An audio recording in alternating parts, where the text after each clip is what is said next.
It is very hard for archaeologists to explain how that was done using purely leverage and mechanical advantage. You can say, oh, perhaps they built a ramp and hauled the stones up the ramp. I think we're looking at a lost technology.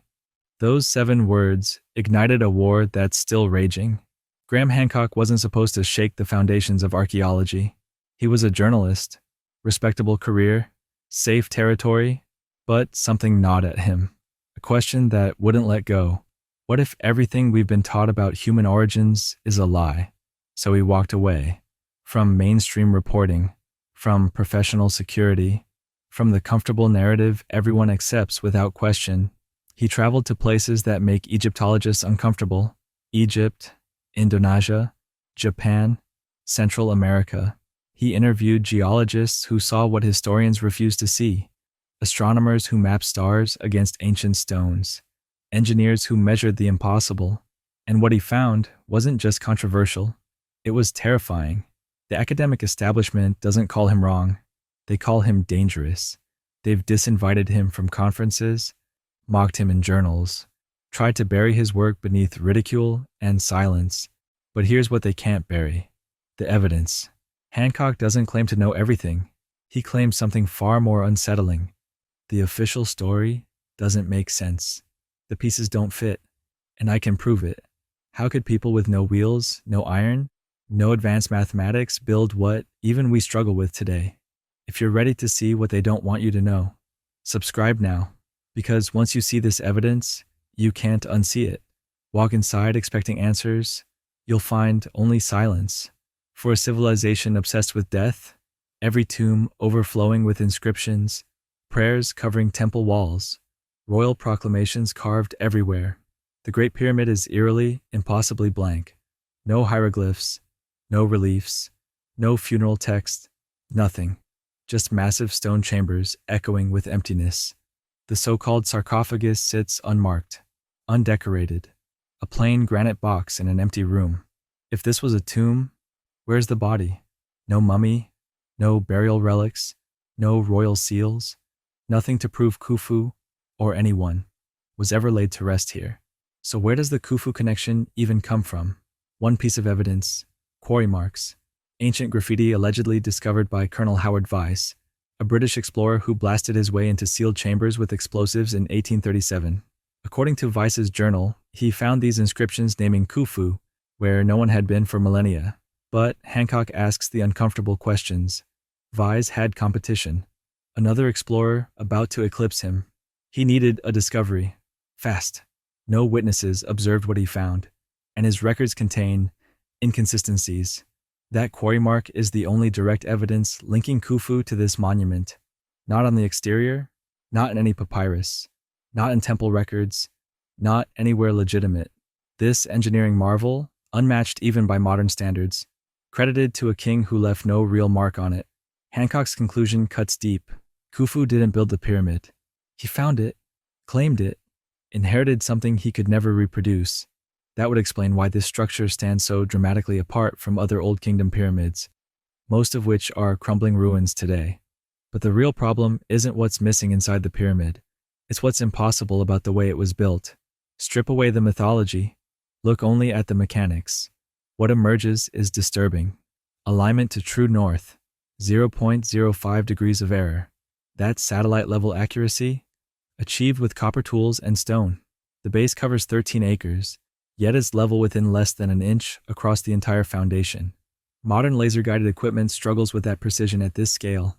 The stones, they don't just fit together, they interlock. Joints so tight that razor blades can't slide between them, some angled, others curved, absorbing force, distributing impossible weight through geometry we barely understand. Now consider the tools they supposedly used: copper chisels, dolerite hammers, wooden sleds. Copper is soft, far too soft to cut granite. Experimental archaeologists have tried. Hours of work, minimal progress, broken tools, failed attempts. Yet the Great Pyramid contains 2.3 million blocks, many weighing 2 to 15 tons, all quarried, shaped, transported, precisely placed. Official timeline: 20 years. Do the math. One block every 2.5 minutes, 24 hours a day, 7 days a week, for 2 decades, without pause, without error. Impossible? Number. It already happened. The internal chambers reveal even more. The Grand Gallery, the King's Chamber, mathematical relationships that shouldn't exist. The height-to-base ratio approximates pi. The structure encodes Earth's curvature, the solar year, equinox points. This isn't just a tomb. It's a scientific instrument built in stone. If precision wasn't mysterious enough, the logistics elevate this into pure impossibility. The King's Chamber wasn't built with limestone. It was built with granite. Granite blocks from Aswan, 500 miles south, some weighing up to 80 tons. 80 tons is a diesel locomotive. Now imagine moving multiple locomotives upstream along the Nile, dragging them inland, then lifting them 150 feet into the pyramid's core, using nothing but rope and muscle. That's the official story. They say massive ramps were built, earthen or spiral. Theories fill textbooks with confident diagrams, yet no ramp was found, no pulley system, nothing. Engineers calculated what such a ramp would require. A mile long, more material than the pyramid itself. Where is it? Modern crane operators using replicas of ancient tools attempted this. They failed, repeatedly, and they had steel, and motors, and engineering degrees. Many have stated publicly, we couldn't do this with what they supposedly had. Hancock puts it simply, this wasn't manpower. This was know-how, knowledge we've lost, or been told never existed. Which leads to the question that changes everything. If this wasn't built in 2500 BCE as we've been taught, when was it built? Hancock believes the answer isn't carved in stone. It's written in water. At Giza's edge crouches the Sphinx, half lion, half human, carved from limestone. Official date, 2500 BCE. Hancock says that's catastrophically wrong, and correcting it reveals who really built the pyramids. In the 1990s, geologist Dr. Robert Schoch examined the Sphinx not as artifact but as rock formation. What he found sent shockwaves through academia. The stone shows deep vertical fissures, erosion caused not by wind or sand, but by heavy sustained rainfall. But there's one problem. Egypt hasn't seen rain like that for 8,000 years. The last time Giza received enough precipitation for this weathering was during the late Pleistocene, around 10,000 to 12,000 years ago. If the Sphinx was carved then, it predates not just the pyramids, it predates Egyptian civilization itself. Mainstream historians dismiss this as fringe, pseudoscience, impossible. But they couldn't refute the physical geology standing before them. Wind doesn't create vertical fissures. Sand doesn't cut that deep. Only water can. Hancock connected this to something larger, a global cataclysm around 10,500 BCE, the Younger Dryas impact, a comet strike that rapidly ended the Ice Age and devastated early civilizations worldwide. If the Sphinx was carved by a culture before this catastrophe, we're looking at one of the only surviving monuments from a lost chapter of human history, a time when ancient engineers had knowledge we're only now rediscovering. And if the Sphinx dates to 10,500 BCE, the stars above that era match the monuments below perfectly. What if the pyramids weren't tombs at all? What if they were a message, not written in words, not carved in walls, traced across the stars? Robert Bauval noticed something everyone else missed. The 3 Giza pyramids aren't aligned in straight rows. The third pyramid is offset, slightly askew. For decades, Egyptologists called this a construction quirk. Bauval called it a star map. The layout mirrors Orion's belt exactly. 3 stars, same pattern, same offset. But here's where it gets chilling. Bauval used astronomical software to calculate when Orion's belt would have appeared in this exact configuration over Giza. The answer? 10,500 BCE. The same date as the Sphinx water erosion. 2 different evidence streams, geology and astronomy, pointing to the same impossible moment in time. Hancock doesn't see coincidence. He sees design. These are sky maps locked in stone, messages from survivors of global catastrophe, people who knew the stars, understood geometry, and wanted to be remembered. Other ancient sites mirror this pattern. Göbekli Tepe in Turkey, Teotihuacan in Mexico, Angkor Wat in Cambodia, all reflecting constellations, all aligned with cosmic precision, all speaking the same ancient language. The question isn't when the pyramids were built, it's who had the knowledge to build them so perfectly, thousands of years before civilization was supposed to exist. This is where Hancock says what mainstream historians refuse to acknowledge. The pyramids were not built by any pharaoh. They were built by someone else, something older, survivors of an advanced pre-Ice Age civilization, wiped out around 12,800 years ago by a global cataclysm, possibly a comet during the Younger Dryas period. These weren't primitive humans scratching in dirt. They were master architects, astronomers, navigators. Hancock calls them the magicians of the gods. When their world collapsed, survivors scattered across the globe, carrying fragments of knowledge, planting seeds that would become Egypt, Mesopotamia, Mesoamerica. The Great Pyramid was their most important legacy. Not a tomb, not an ego monument, a time capsule, a stone message designed to outlast everything. And here's the eerie part. Pyramid structures appear across continents. Sun Pyramid in Teotihuacan, Angkor Wat, Pyramids of Meroe in Sudan. Built by cultures supposedly having no contact, yet all share identical mathematical constants, celestial alignments, architectural features that mirror each other across oceans.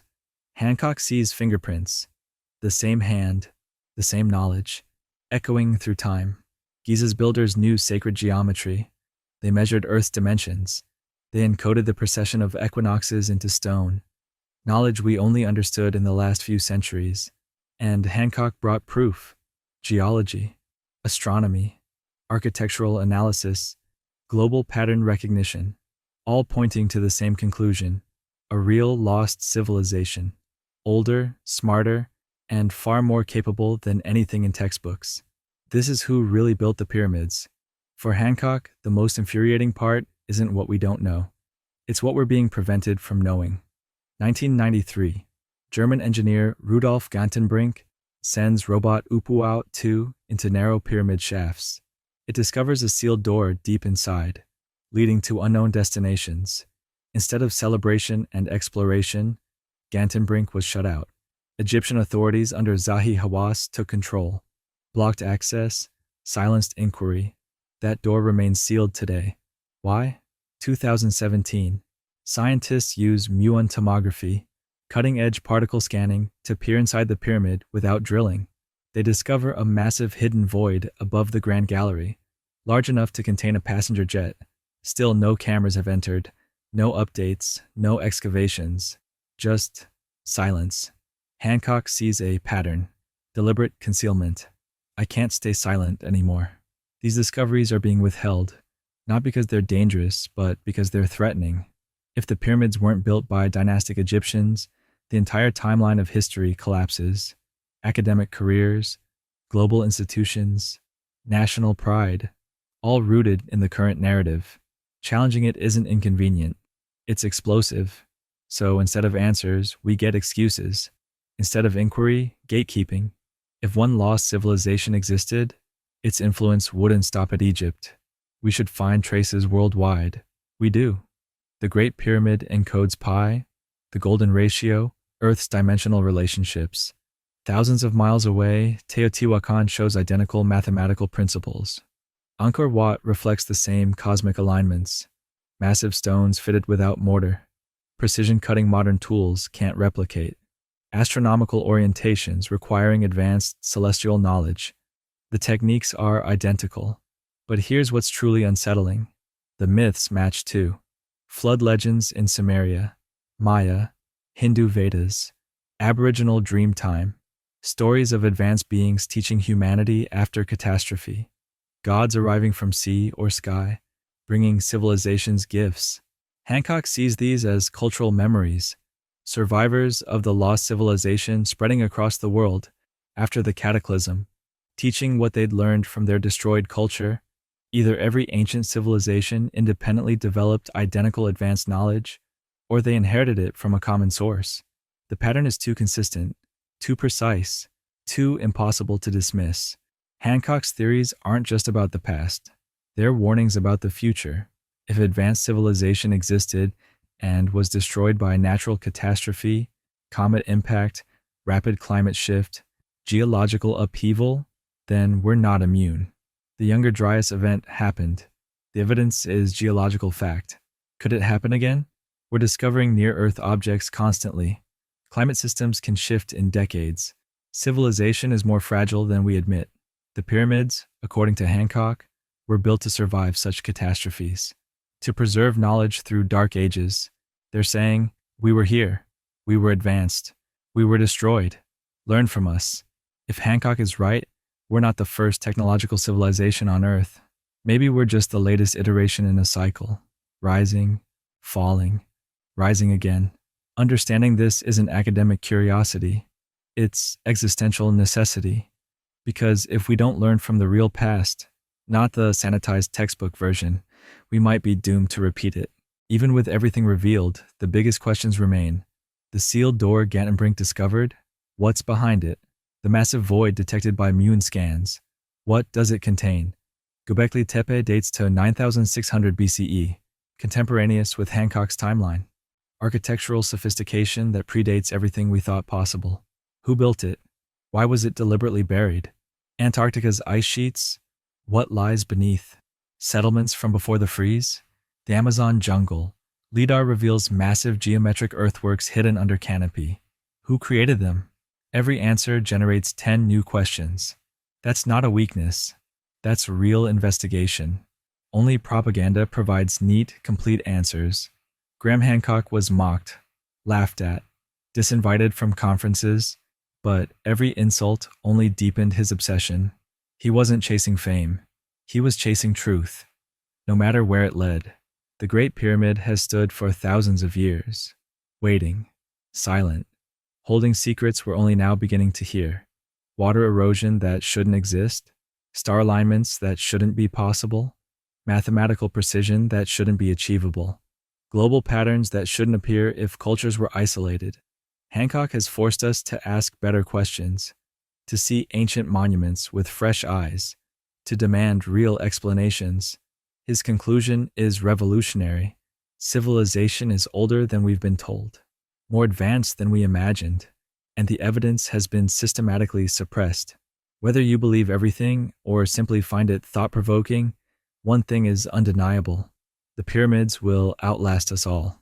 They'll keep challenging our understanding until we accept that our past is far stranger and far more magnificent than we've been taught. They built monuments to survive apocalypse. They aligned them with stars to transcend time. They built to speak across millennia, and we're only now beginning to listen. Maybe Khufu didn't build the pyramid. Maybe we didn't start civilization at all. Maybe we're still just picking up the pieces of a story far older than humanity itself.